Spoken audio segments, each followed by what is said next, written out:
Good afternoon, everybody. We usually shoot the preface at the corporate global headquarters of Mr. Clutch, but in the spirit of doing everything remote this week, we'd have two remote shots in our video today. Figure we might as well make it three, and we're coming to you live from the front lawn of MIT up here in Cambridge in the Boston area. It's unseasonably warm for February in Boston. It's a wonderful day out here.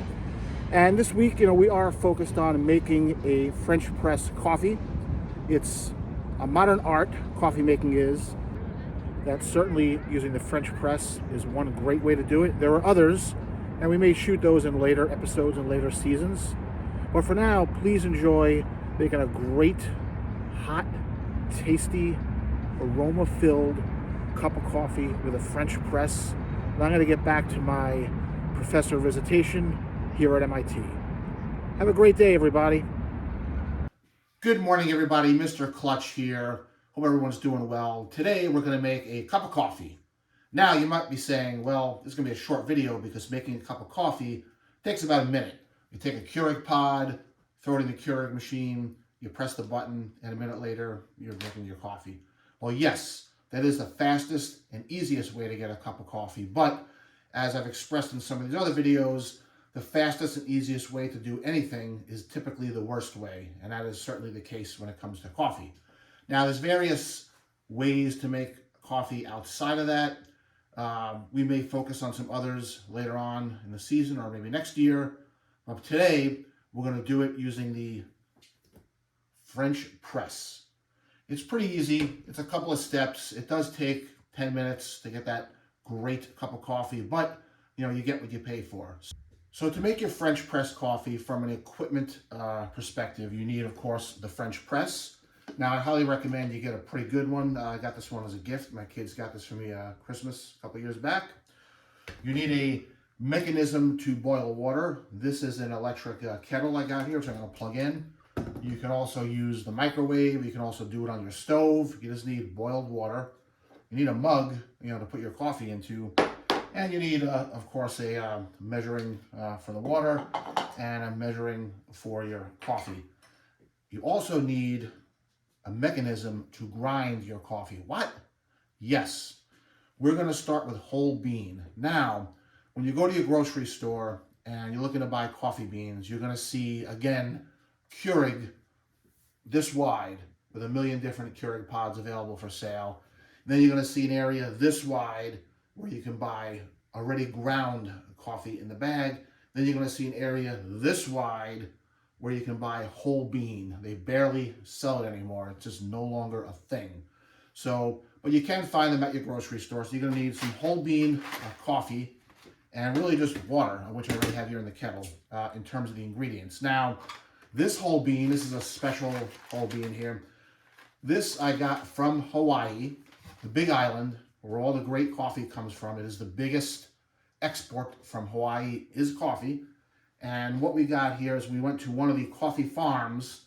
This one was Yoshima Coffee Company, where these beans that are in here, these beans we're about to grind, I actually roasted these myself personally. And maybe right around now, I'll cut to a video of that actual process. So these beans are as close as you're going to get from farm to table, because they literally were picked off the farm. We roasted them, and now we're going to grind them, and then we're going to put them in here, and then I'm going to drink them all in one.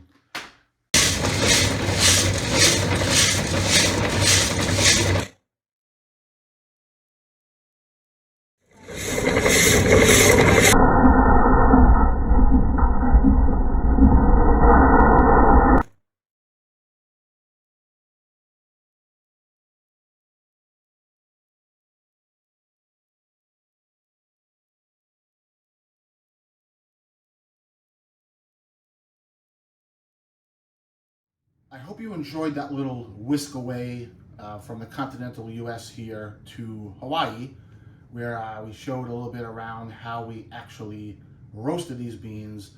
Hawaii is a great place to visit. You only frown really 2 times in Hawaii. The first time is when you find out how much a salad costs, and the second time is when you're heading to the airport to leave to go home. It really is a great place, and if you happen to be a coffee fan, it is certainly a place you would want to visit at some point, as there are just a multitude of these great coffee farms on the island. They all offer tours. They all offer opportunities like that to actually roast your own beans. You learn a lot about the origin and the creation and all that around coffee. So certainly a great time, and we had all this sort of plan, particularly to visit one of these farms. But we're back. We're back here in Philadelphia, cheesesteak country. So step one is we're going to actually grind the beans. Now, you need a grinder for that. I know, it's another thing you got to buy, you got to have. You got a couple options. You can get a pretty much easy, low-cost grinder from any store, any of those stores that sell kitchen things, where you can plug it in and you can grind beans. Usually they have settings on the back. We want to go medium coarse for the sake of making this French roast. Or we can use this thing here, no wires. This is a manual crank grinder. I love using this because a couple of reasons. Number one is you don't need power, you don't need electric. You can bring this with you anywhere. You can put it in your pocket, bring it to a party. You can bring it if you're out camping. Pretty much you can make French roast coffee if you have a means to get hot water without a plug-in. Like if you're out camping, you can start a fire without any power. So we're going to use this. So all we're going to really do here is take the top off, take some of our Hawaiian beans from my roast. We're going to pour them in here. Now, how much do you need?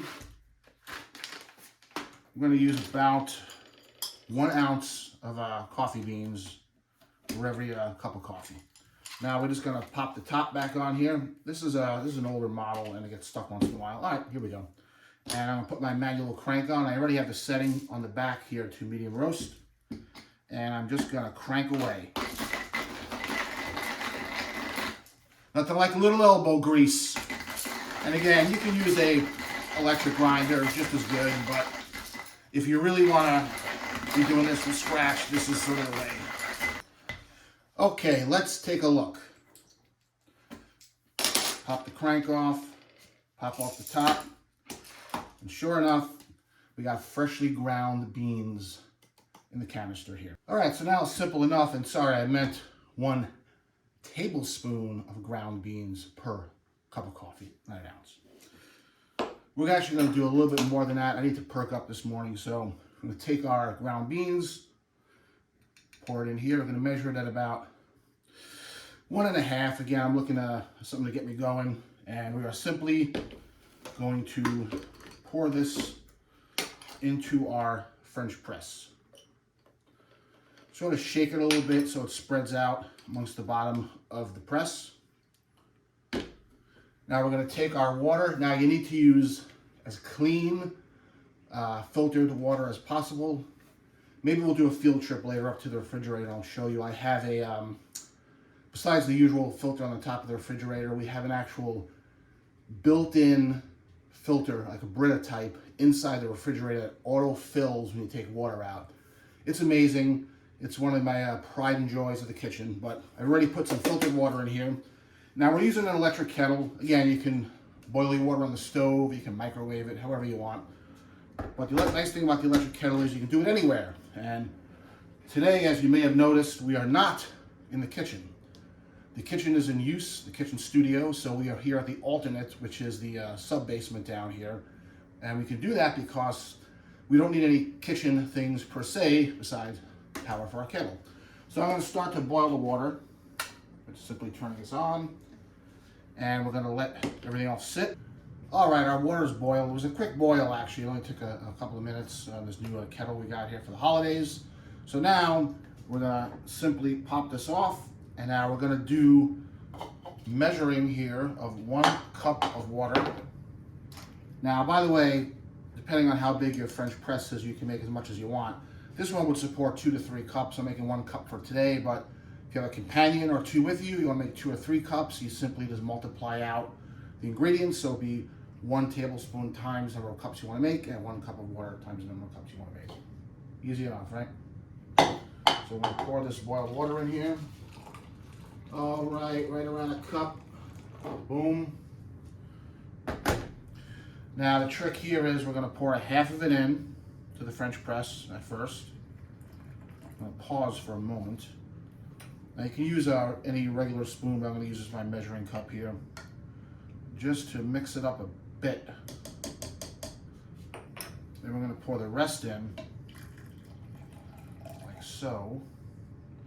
Now we have 1 cup of water, a tablespoon and a half of coffee in here, and we're going to put the French press top on, but not really all the way. We're really just going to let it sit.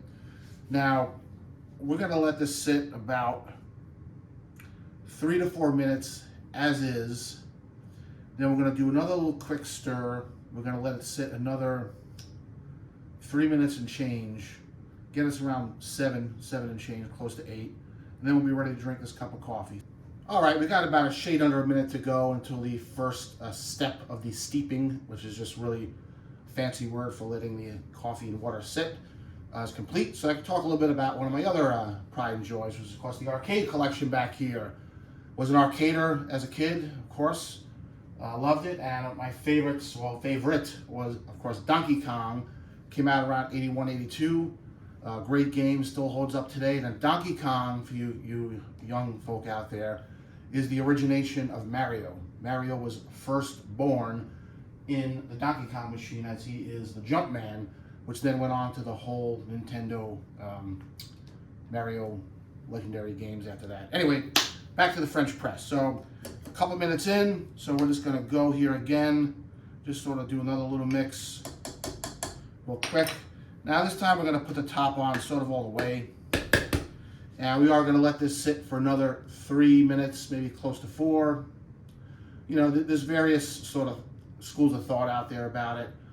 8 minutes all in is probably optimal. And again, some others call for less, but I like the 8 minutes also. I mean, the water was boiled when it was put in, so, and now it's contained under glass here, so it's gonna be at the temperature to drink at around the 8 minute mark anyway, so that's why that's sort of perfect way to go about it. So we'll be back in a few. Maybe I'll squeeze in a quick game here while we wait. All right, we're back. I didn't have time to squeeze in a game of Donkey Kong. Plus, when I play, I'm pretty good at it. A game would take more than 3 to 4 minutes.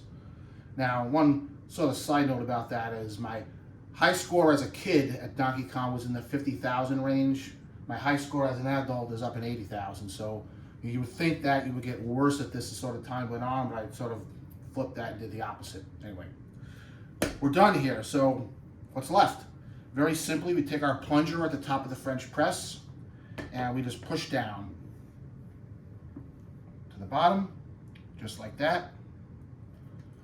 I like to pull it back up. And now we're going to pour our coffee into the mug. Oh yes, here we go.